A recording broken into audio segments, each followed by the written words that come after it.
اسرائیل کے دائیں بازو کے انتہا پسند وزیر خزانہ بیزلیل اسموٹرچ نے اعلان کیا ہے کہ وہ مقبوضہ مغربی کنارے میں E1 علاقے کے متنازعہ اور طویل عرصے سے رکے ہوئے غیر قانونی آبادکاری منصوبے کے تحت 3000 سے زائد گھروں کی تعمیر کی منظوری دیں گے۔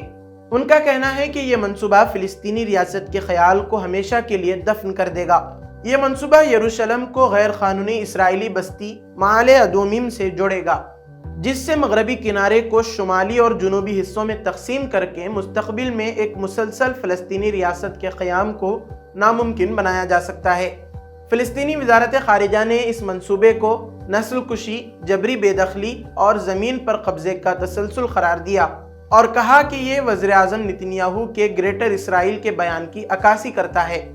E1 منصوبے کی حتمی منظوری اگلے ہفتے متوقع ہے، جبکہ ماضی میں یہ عالمی دباؤ کی وجہ سے کئی دہائیوں تک رکا رہا۔